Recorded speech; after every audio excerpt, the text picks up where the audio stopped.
기도하겠습니다. 은혜와 진리가 충만하신 하나님 아버지, 이 시간 온 가족이 함께 모여 연합 예배를 드릴 수 있어 감사합니다. 민족의 명절 설날을 맞이하여 떨어져 있던 가족들이 함께 모이고 서로의 안부를 물으며 사랑과 정을 나눌 수 있어 감사합니다. 많은 사람들이 고향을 찾고 부모님을 찾고 여행을 떠나고 이제 다시 돌아오기도 합니다. 모두 안전하게 즐겁게 일상으로 돌아갈 수 있도록 은혜를 내려 주시옵소서. 사랑의 하나님, 지금 지구 한쪽에서는 전쟁을 하고 있는 현실입니다. 러시아와 우크라이나, 이스라엘과 팔레스타인이 서로 죽고 죽이며 피를 흘리는 모습이 일상이 되고 있습니다. 인간의 욕심과 이기심은 삶의 터전인 지구를 파괴하고 스스로 옥죄고 있습니다. 주님, 이러한 인간을 긍휼히 여기시고 하나님의 뜻을 깨달아 가게 하시고 전쟁이 멈출 수 있도록 은혜를 베풀어 주소서. 사랑의 하나님, 우리가 살아가고 있는 이 대한민국도 전쟁을 잠시 쉬고 있는 휴전 상태의 국가입니다. 최근에는 휴전을 위협하고 있는 상황들이 자주 발생하며 불안감과 두려움을 갖게 합니다. 주님, 이 나라를 긍휼히 여기소서. 휴전협정이 평화협정이 되고 더 나아가 남과 북이 피 흘림 없이 통일되게 축복하소서. 정치 지도자들이 국민의 생명을 보호하고 국가의 평화를 유지할 수 있도록 정치하게 하소서.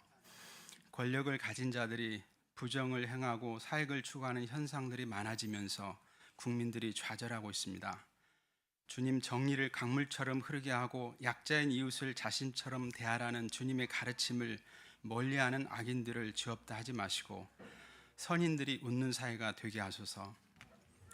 이 나라에는 주님을 믿고 교회에 출석하는 성도들이 많습니다. 각자가 예배 시간에 목 놓아 회개하는 모습도 참으로 아름답습니다.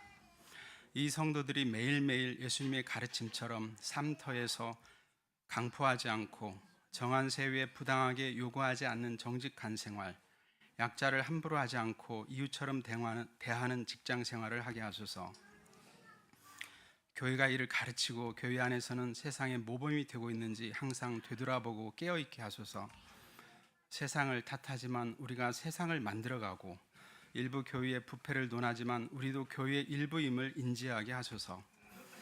다드림교회 청소년부와 청년부가 수련회를 준비하고 있습니다. 말씀으로 기도로 준비하며 헌신하는 교사들과 사역자들을 축복하여 주소서. 많은 청소년, 청년들이 참석하여 예수님을 더욱 알아가고 삶의 방향과 활력을 얻게 하소서. 이 시간 다드림교회와 공릉동 일대의 교회, 더 나아가 수많은 교회가 주님께 예배를 드리고 있습니다. 겸손하고 경건한 마음, 진실된 마음으로 주님께 나옵니다. 우리 중에 많은 사람들이 갈등과 위기, 아픔과 질병을 가지고 이 시간 주님께 나옵니다. 신령과 진정으로 참여합니다. 우리 예배를 받아 주시옵소서. 주님께서, 성령님께서 한 사람 한 사람 위로하여 주시고 힘을 주시고 말씀을 통하여서, 예배를 통하여서 방향을 주시옵소서. 예배를 통해 하나님과 복음이 드러나고 하나님만이 영광을 받으소서. 예배를 섬기는 각 지체들의 수고를 기뻐하여 주소서. 말씀을 전하는 김병년 목사님이 에베소서 말씀을 전할 때 화평케 하시는 예수님, 막힌 담을 허무신 예수님을 잘 드러내고 또 이것이 우리에게 어떤 가르침이 있는지, 어떻게 적용이 되는지 잘 전달하게 하소서. 말씀이 살아있고 은혜롭고 울림을 주게 하소서. 예배에 참석한 어린이와 청소년들에게도 은혜로운 예배가 되게 하소서. 예수님 이름으로 기도합니다. 아멘.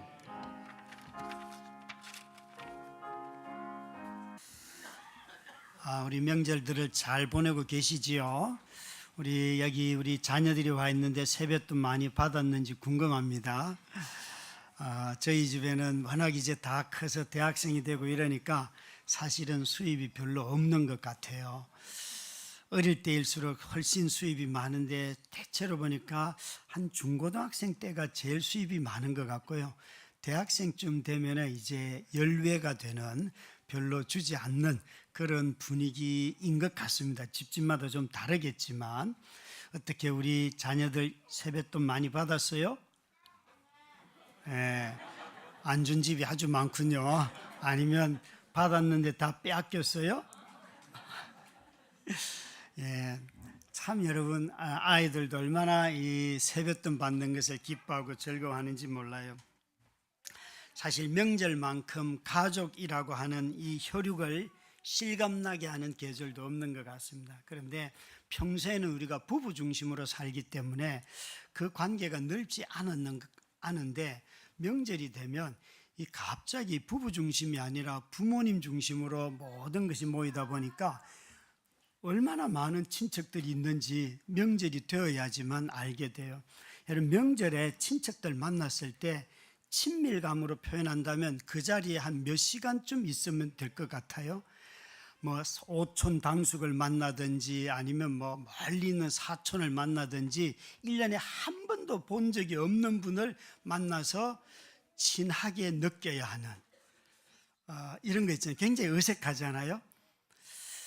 저는 명절날 우리 가족이 이렇게 넓었는가 생각하는데 막내 할아버지 집에 가면 그 할아버지의 딸들이 결혼해서 또 그러니까 친척들이 오지요. 그 자녀들까지 오니까 1년에 한 번도 만난 적이 없는데 명절날이 되면 다 만나요.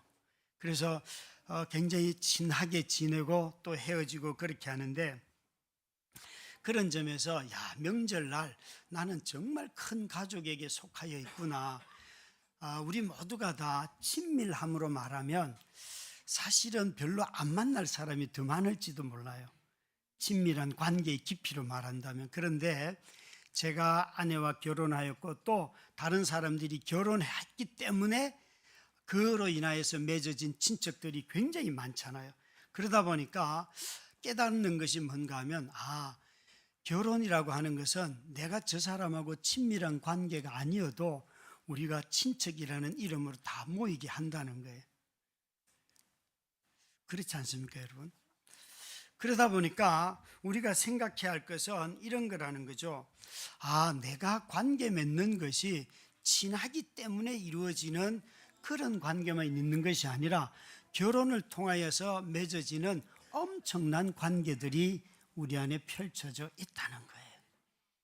여러분, 아마 제가 모든 며느리들이 그렇지는 않지만 대체로 우리 문화에서 이런 명절에 며느리들이 어려움을 많이 겪는데 여러분들이 시어머니, 시아버지 아니면 또 고모, 삼촌들 이런 분들이 좋아서 여러분 가서 즐겁게 섬기세요? 아니면 내가 이 남자하고 결혼했으니까 가서 섬기세요? 아마 후자도 꽤나 많을 거예요. 그냥 단지 결혼했기 때문에 마음이 그렇지 않아도 참 희한한 거예요, 이게. 여러분, 우리 삶을 가만히 들여다보다 보면 이 결혼이 모든 관계를 바꾼다라고 감히 말할 수 있어요. 그런 점에서 우리 모두는 친밀하지도 않고 평소에 만나지도 않지만 내가 단지 이 여자와 이 남자와 결혼했기 때문에 만나는 많은 관계들을 가족이라고 하고 친척이라고 하고 또 1년에 한 번씩 만나면서 서로 관계들을 정리하는 이런 아주 명절을 우리는 보내고 있어요. 그만큼 결혼이라고 하는 것은 내가 저 사람 잘 몰라도 저 사람과 친하지 않아도 나하고 너무 달라도 우리로 함께 결속시키는 힘이 있다는 거예요. 마치 이것과 비슷한 것이 성경에서는 뭐라고 말하는가 하면 그리스도 안에서 너희가 그리스도 안에서 하나가 된다는 것이 예수 그리스도로 말미암아 우리 모두가 하나가 되고 한 몸이 되었다라고 성경은 말하는데 바로 이 개념이 정확하게 결혼의 개념과 똑같은 것이에요. 결혼은 여러분 우리 모두가 상대방을 너무 잘 알기 때문에 그 사람과 연합한 것이 아닙니다. 결혼했기 때문에 그와 연합하여 살고 배우고 그 사람을 알아가는 긴 여정에 헌신하는 것입니다. 결혼은 다 언약으로 이루어집니다. 이 약속으로 결혼식 날 맺어지는 약속으로 이루어지듯이 성경도 우리를 통하여 우리에게 너희가 한 몸이다 하나다 하는 것을 내가 저 사람을 잘 알고 있는가 모르는가로 말하지 않고 그리스도 안에 있는가 없는가로 설명을 하고 있어요. 그런 점에서 다시 한번 옆에 있는 모든 사람들이 그리스도 안에서 언약으로 맺어진 한 몸, 한 가정, 한 가족, 한 성도라는 사실을 다시 한번 자신이 믿음으로 받아들여야 합니다. 한번 옆에 있는 사람을 한번 얼굴 보시기 바랍니다. 내가 당신의 이름도 모르는 사람도 있을 거예요. 늘 친한 사람들끼리만 앉죠, 그죠? 그런데 앞뒤를 한번 보시면 서로 잘 몰라도 성경은 당신이 그리스도 안에 있기 때문에 내가 당신의 가족입니다 라고 성경은 말하고 있어요. 오늘 설교는 짧을 수밖에 없어요. 아이들이 와 있기 때문에 오늘 아마 12시 반까지 하면 아이들이 우리 교회를 다음 주부터 안 나올지도 모릅니다. 그래서 아이들이 덕을 볼 겁니다, 여러분. 아이들이 정말 즐겁잖아요. 여러분, 우리 모두가 다 그리스도 안에서라고 했어요. 우리 모두는 다 사실 남남이에요. 혈육이라고는 섞인 것이 없는데 단지 예수를 믿는다는 것, 그 밖에는 여기에 공통적인 게 없어요. 성격도 다르고 다 달라요. 만약에 여러분 프로그램을 통하여서 아니면 워크숍을 통하여서 우리가 성도로 서로 알아갑시다, 그래서 그 친밀함을 가지고 하나라고 합시다라고 말한다면 교회는 1년 내내 가족 치유 프로그램을 해야 될 거예요. 아마 여러분 일상생활을 하면서도 저 사람이 성도라는 것 때문에 걸려 넘어지기도 하지만 나의 어떤 기질 때문에 누군가가 나는 저 사람하고 함께 있고 싶지가 않아, 이런 일들도 비일비재하지 않습니까? 성도의 삶이 여러분 순탄한 삶이 아니에요. 살아보면 굉장히 걸려 넘어질 것이 정말 많은 것이 성도의 삶이에요. 그럼에도 불구하고 항상 이 자리에 와서 예배 드리는 이유는 그런 나이가 걸려 넘어지는 사람이 없어서가 아니라 그리스도 예수 안에 내가 있기 때문에 이 자리에 와서 예배하는 거예요. 여러분, 이 은혜가 저와 여러분을 항상 우리 안에 한 몸이신 그분으로 말미암아 한 몸 되게 하고 한 가정, 한 언약 백성으로 우리를 삼아 주셨어요. 예수님은 이것을, 바울 사도는 이것을 14절 말씀에 보니까 이렇게 말씀을 하고 계세요. 읽습니다. 그는 우리의 화평이신지라 둘로 하나를 만드사 원수된 것 곧 중간에 막힌 담을 자기 육체로 하시고. 자, 여기에 우리 둘을 하나로 만드실 때 우리 둘의 관계가 뭐였다는 거예요? 원수였대. 여러분 옆에 원수가 앉아 있어요. 이 과거의 삶은 다 서로 원수예요. 원수예요. 뭐 지금은 그렇게 말하지 않지만 진짜 우리 어느 날 윤지가 이렇게 말을 하더라고. 아빠, 하나님의 말씀에 순종하기가 너무 어려워. 그래서 그게 뭐냐 그랬더니 원수를 사랑하라 그러더라고. 그래, 너의 원수가 누구냐 그러니까 오빠. 그리고 요 사춘기 때는요, 그 오빠가 왜 그렇게 여동생을 귀여워서도 톡 때리고 이렇게 하잖아요, 그죠? 괜히 가만히 있는 애를 괜히 건드려가지고 울게 하고 놀리고 또 막 달래고. 그러니까 늘 원수는 여러분 멀리 있지 않다니까요. 너희들도 원수가 있지, 그지? 예. 또 혹시 너희 자녀들 대답해봐요. 엄마 아빠가 서로를 보면서 아이고 저 원수, 혹시 엄마가 아빠를 보고 아빠가 엄마를 보고 혹시 그런 말 하는 거 들어봤니? 예, 있어요. 집에 다 있어요. 근데 원수는 항상 가까이 있어요. 그런데 원수가 가까이 있으려고 하면 누가 필요한가 하면 예수님의 몸이 필요해요. 예수님의 죽으심이 필요해요. 여러분, 우리 모두가 다 친밀한 것이 자꾸 우리 감정에 의존하기 때문에 올라갔다 내려갔다 하지만 나를 위해서 죽으신 그리스도로 말미암아 우리 둘이 하나가 되었다고 생각하면요, 우리 모두는 언제든지 연합할 수 있어요. 내가 그만큼 죽을 인간이라는 거예요. 여러분, 나와 똑같은 사람 찾지 마시고 내가 용서받은 자라는 것을 기억하면 우리는 누구든지와 연합할 수가 있습니다. 그래서 우리 둘이지만 한 사람이 되었다고 성경은 말씀하고 있습니다. 심지어 16절 말씀에 보시면 이렇게까지 말씀하시 읽습니다. 시작.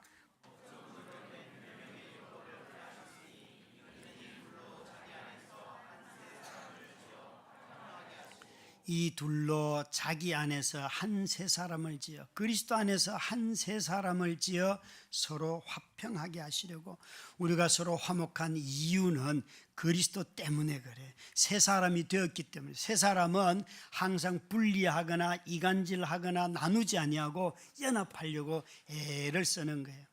여러분, 자기 자신이 가족 중에 누군가를 싫어하고 성도 중에 누군가를 싫어해도 자꾸 그것을 정말 연합하려고 애를 쓰시기 바랍니다. 이것이 성령이 하시는 일이고 하나님이 이 세상 가운데서 우리로 하게 하시는 일들이에요. 우리 두 사람이 세 사람이 되었을 뿐만 아니라 이 둘이 심지어 한 몸이라고 말씀하셨어요. 십자가로 이 둘을 한 몸으로 만들었다.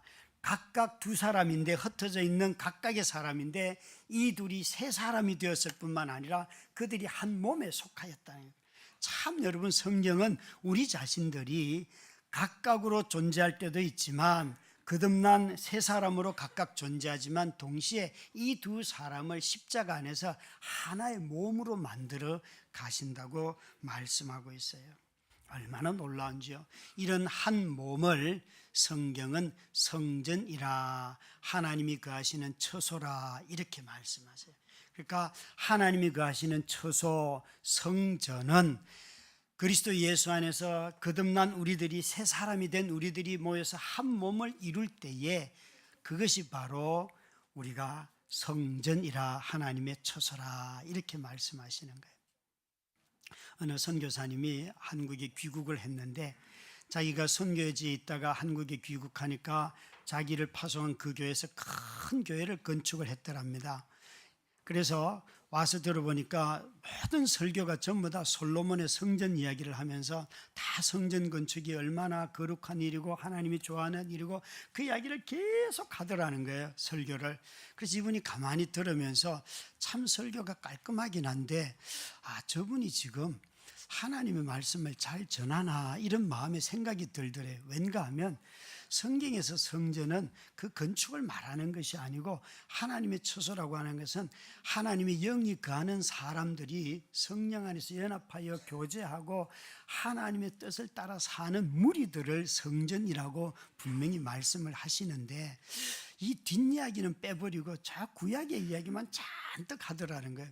그러면서 저분은 그 시절에 자기 교회에 자기가 생각하는 그 시대에 맞게, 시절에 맞게만 성전을 해석하는구나. 성경 전체로 보면 하나님의 백성들이 성령 안에서 함께 순종하며 사는 삶이, 그것이 바로 성전인데, 바꿔 말하면 성도들이 흩어져서 말씀에 순종하여 사는 삶 그 자체가 이미 성전이 되어 살아가는 일이고 하나님의 집을 짓는 것인데 이 뒤에 것을 쏙 빼버리고 성전 이야기만 하더라는 거예요. 그러면서 참 자신이 보기에는 아쉽다 이런 생각이 들더라는 거예요. 여러분, 참 우리가 성전을 지을 때에 흩어져서 말씀에 순종하는 것이 이미 하나님의 법대로 살아가는 삶이고 그것이 하나님이 세상 가운데 짓는 성전이잖아요. 바울 사도가 이 말씀을 전하는 에베소 성도들을 향하여서 19절에 그는 이렇게 말하였습니다. 너희가 이전에는, 바울이 이렇게 말합니다. 읽습니다. 그러므로 이제부터 너희는 외인도 아니요 나그네도 아니요 오직 성도들과 동일한 시민이요 하나님의 권속이라. 여기에 보시면 이전에는 너희가 외인이고 나그네였지만 이제는 성도가 되었고 시민이고 하나님의 권속이라 이렇게 말하였어요. 이것은 너희가 한 가족이 된 것은 성부와 성자와 성령의 사역으로 말미암아 이루어졌다. 결혼으로 말미암아 가족이 만들어졌듯이 예수 그리스도 안에서 예수님의 죽으심과 그 육체를 믿는, 그 육체가 우리의 죄를 사했다는 것을 믿는 그 믿음으로 말미암아 너희의 원수된 것이 다 허물어지고 너희가 새 사람이 되어서 이제는 하나님의 백성이요 시민이 되었다는 것이에요. 여러분, 우리가 자주 옆에 있는 사람을 부를 때 형제님, 자매님, 교요미 이런 호칭을 쓰잖아요. 이것은 그냥 부르기 편하라고 쓰는 호칭이 아니에요. 그리스도 예수 안에서 구속받은 성도로서 형제와 자매를 동등하게 대하는 거예요. 여러분, 제가 목사인데 우리 성도님들이 교회 직을 감당할 때는 목사님 이렇게 말하지만 서로 교제할 때는 형제님이라고 말해도 아무 문제가 없습니다. 직책은 그것을 수행할 때 의미가 있는 거잖아요, 그렇죠? 그러나 우리 모두가 다 나이도 뛰어넘어서 형제 자매라고 하는 것이 바로 성경이 우리에게 가르쳐주는 일이잖아요. 우리 문화권에서는 나이가 참 중요시 되기 때문에 한 40대의 사람이 50대의 형제를 향해서 형제님 이러면 제가 나를 무시하나 이런 생각을 해요. 또 남자 여자 또 이렇게 구별하는 것들도 있잖아요. 이런 사회에서 남자 여자가 동등한 자리에 앉아서 식사를 하면 아니 이 사람들이라고 이제는 그렇게 말하였어요. 이제는 그런 일들은 허용이 되지가 않아요. 그런데 놀랍게도 남자 여자 구별이 있고 사람에도 노예가 있고 자연이 있고 시민이 있고 종이 있고 하는 그런 사회에서 놀랍게도 형제와 자매들이 주인과 종이 그리스도 안에서 다 한 형제 자매라는 것은 대단히 혁명적인 발언이에요. 신분 계급과 이런 것을 다 뛰어넘는 엄청난 힘이 있는 것이에요. 바울 사도는 우리에게 지금 그 얘기를 하고 있어요.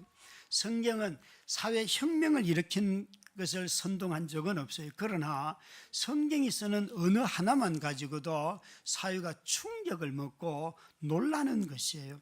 에베소 사회에 이런 언어를 쓴다는 것은 있을 수 없는 일이에요. 그런데 바울은 그렇게 말하였어요. 그런 점에서 저와 여러분이 형제와 자매로 서로 호칭하는 것은 엄청난 힘이 있는 일이에요. 그것을 동등함이라고 얘기하는 거예요. 그리스도 예수 안에서 구원받은 동등한 자로서 서로 대하기 때문에 그렇습니다. 그래서 이런 우리들의 관계를 성경은 21절부터 22절에 뭐라고 말하는가 하면 같이 읽습니다. 그의 안에서 건물마다 서로 연결하여 주 안에서 성전이 되어가고 너희도 성령 안에서 하나님이 거하실 처소가 되기 위하여 그리스도 예수 안에서 함께 지어져 가느니라.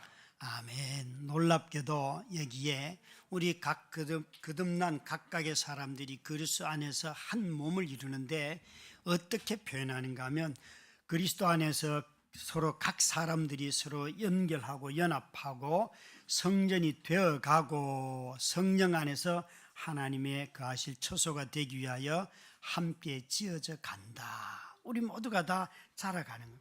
그러니까 우리는 여러분 자라가는 성전이에요. 건물이 여러분 자라간다 그러면 그거는 미완성된 건물이잖아요. 그렇죠? 그건 아마 무너질 거예요. 건물이 계속해서 자라간다면. 그런데 성경은 유기적인 개념을 가지고 조금 전에 설명했던 것처럼 남자와 여자가 하나 되고 형제 자매로 서로 동등하게 여겨지는 이 놀라운 구원의 사건으로 말미암아 우리 자신들이 성전으로 지어져 간다고 말하고 있어요. 서로가 연합함으로 말미암아. 여러분, 이번 명절을 통하여 여러분들은 어떤 가족 관계를 세워가는지요? 한 번 더 우리의 가족이 참 생각보다 부부 중심일 때보다 부모 중심이 되니까 훨씬 넓은 가족 안에 있었고 이제 그리스도 예수 안에 있으니까 부모 중심보다도 더 넓은 가족들이 우리 안에 만들어졌어요. 이 그리스도 안에서 만들어지는 가족은 혈육과 아무 관련이 없어요. 그리스도 예수 안에서 거듭나면 모두가 다 형제 자매 한 가족이라는 거예요. 성경은 우리로 이 큰 가족 안에 속해 있다고 말씀하고 있습니다. 이 가족의 특징은 뭔가 하면 자라가는 데 있어요. 서로가 관계를 계속해서 맺어가면서 원수되었던 것은 무너져야 하고 막혔던 것은 쓰러져야 해서 모두가 다 통하도록 하는 것. 이 일이 바로 성전으로서 지어져 가고 자라져 가는 관계라는 것이죠. 결혼하여 부부가 연합하여 부부된 삶을 이루어 가듯이 성도들도 그리스도 예수 안에서 그분과 연합하는 것을 세례라고 합니다. 이 세례의 삶이 세례받는 거기서 멈추는 것이 아니라 매일매일 그리스도 안에서 연합하는 일을 통하여서 다른 사람과 연합하는 관계로 자라가는 것입니다. 먼저는 한 몸으로 부름받은 교회와 연합하는 일들입니다. 사랑하는 우리 성도님들, 이번 조금 전에 우리 기도하셨던 집사님의 기도처럼 청소년부 청년들이 수련회 하는 거, 여러분의 기도 중에 그들을 위하여 기도하는 것은 교회와 연합하는 행위지요, 그렇죠? 교회는 여러분 혈육보다는 훨씬 느슨한 공동체입니다.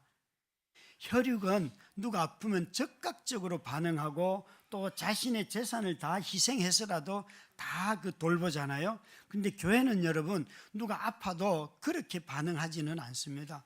밋밋한 것 같고 잘 반응도 안 하는 것 같은데 아주 시간이 지나고 난 뒤에 보면은 굉장히 많은 반응들이 있었고 서로 도움이 많아요. 혼자서 안 하고 여러 사람이 함께 참여하면서 하죠. 이게 느슨한 공동체 같지만 굉장히 단단히 연합해 있는 공동체입니다. 여러분, 우리 눈에는 희미하게 보이지만 삼위 하나님의 은혜 가운데서 만들어진 공동체이기 때문에 때로는 나 혼자 버림받은 것 같고 외로운 것 같지만 성도의 삶을 점점 몸과 연합하다 보면 놀라운 일들을 생애 가운데서 더 많이 경험하게 됩니다.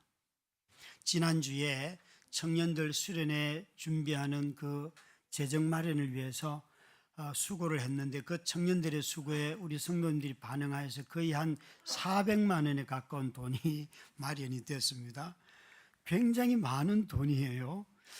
제가 실수한 건 저 문을 막고 이쪽으로 나가도록 했었어야 했는데 이쪽으로 너무 많은 분들이 나가시는 바람에 더 많이 팔 수 있었는데 그게 좀 아쉽기는 해요.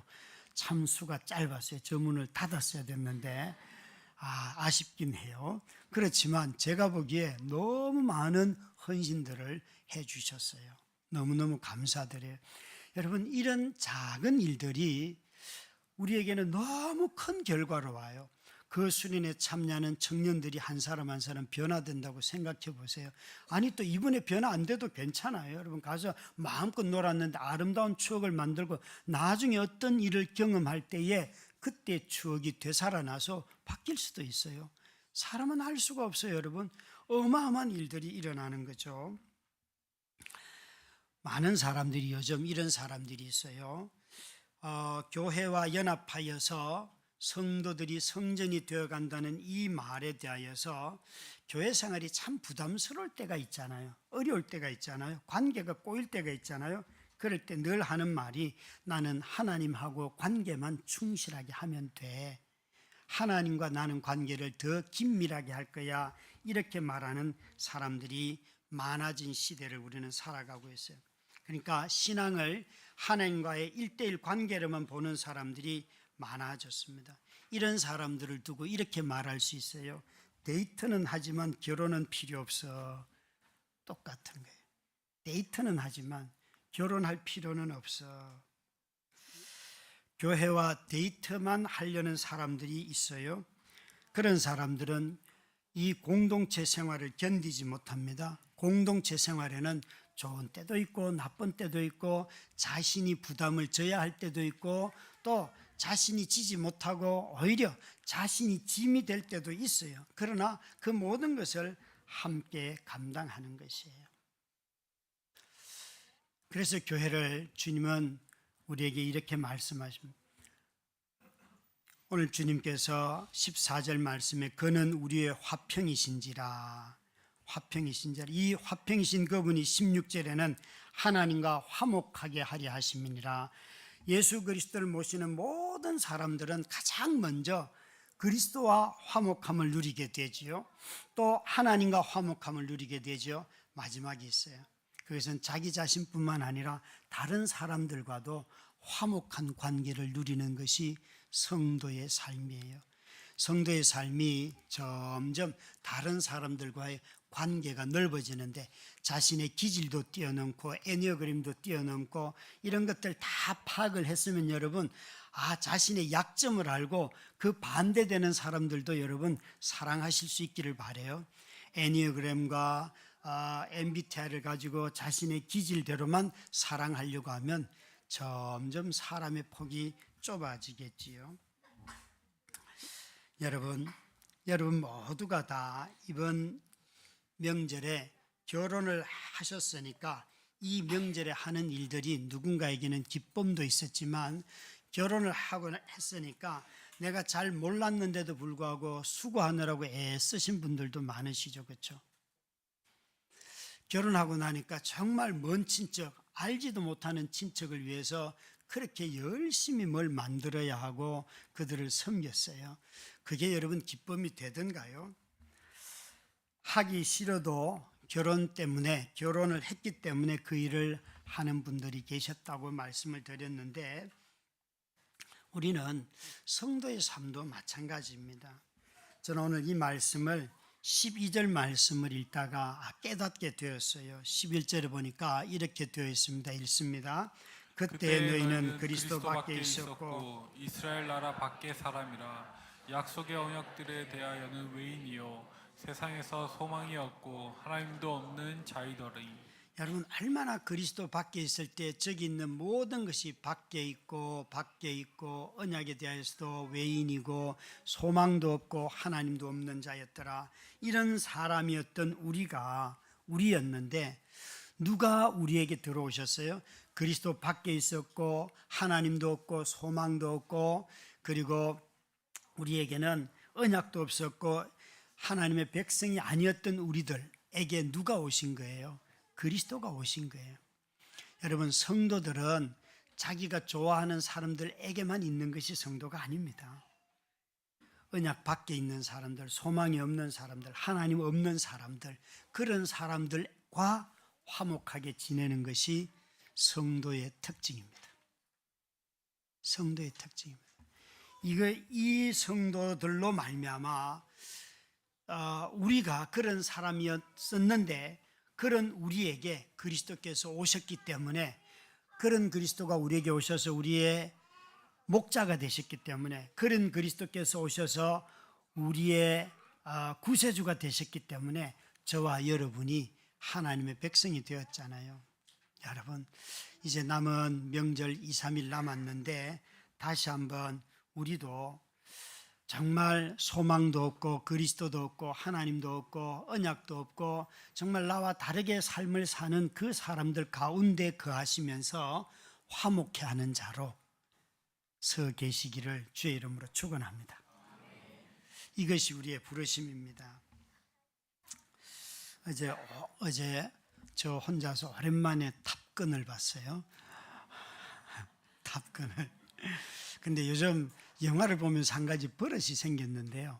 대사를 받아 적는 일이 생기기 시작해요. 예전에는 그렇게 안 봤는데, 거기에 나오는 이 패티라고 하는 여주인공과 남자 주인공 매버릭이 사실은 그 이제 딸이 하나 있는데 이 딸이 하도 규칙을 많이 어겨요. 엄마가 괴로웠어요. 그래서 너무 힘들었어요. 그런데 한참 시간이 지나고 난 뒤에 이 남자에게 버림을 받았다가 다시 만나게 되었어요, 두 사람이. 근데 이 딸을 두고 하는 말을 이 패티와 매버릭이 이렇게 말을 해요. 야, 저 딸이 너무 골치 아픈데 너는 어떻게 이렇게 저 딸의 문제를 극복했냐 그랬더니만, 그 패티라고 하는 여주인공이 이렇게 말을 해요. 규칙을 어겨서 하도 골치 아팠는데 내가 이제야 깨달은 것은, 딸을 보고 깨달은 것은 실패하도록 기회를 주고 기다리는 것이 믿음이라는 것을 깨달았다. 실패를 하도록 기회를 주고 기다리는 것이 믿음이라는 것을, 신뢰라는 것을 깨달았다. 여러분, 참 엄마가 얼마나 잔소리를 많이 해요, 그죠? 그런데 자녀들이 계속 실패를 해도, 못된 짓을 해도 그것을 기다리고 또 기회를 주는 그것이 믿음이라는 거예요. 저는 이 말을 들으면서 화평케 하는 자들의 공통된 특징이 바로 이런 거죠. 실패를 해도 아이 괜찮아, 또 그럴 수 있어, 나도 그랬어 라고 말하고, 그 다 지나가는 일들이야 라고 말하는 거잖아요, 그죠? 그걸 이렇게 하면 되고 저렇게 하면 되고 그게 아니라 아니야. 네가 한 게 맞아. 나도 그런 시절이 다 있었어라고 말하는 거잖아요. 우리 모두가 다 실패하도록 기회를 주고 기다릴 수 있는 이것이 믿음이고 신뢰라고 한다면 우리가 이 세상을 살아가면서 누군가의 허물이 드러나고 실수가 있고 또 큰 손해를 끼치고 해도 야, 이거보다 더한 것도 나는 견딜 수 있어. 걱정하지 마. 네가 잘한 거야. 라고 말하고 그들을 위로하고 평화를 전하는 저와 여러분이 되기를 바랍니다. 하나님은 정말 우리를 화평케 하는 자로 세상 가운데 불러주셨어요. 저와 여러분이 다시 한번 이 남은 며칠 동안에 이 원망이 가득 찬 한국 사회에서 비방과 원망을 멈추고 누군가를 기다려주면서 또 원망의 소리들을 쏟아내면 좀 들어주면 좀 어떻습니까? 그런 것을 들으면서 우리 모두를 통하여서 이 세상에 한국 사회에 참 이런 평화가 좀 임하는 관계 안에 서로 간에 화평의 역사가 일어나는 그런 성도들이 다 되시기를 주의 이름으로 축원합니다. 우리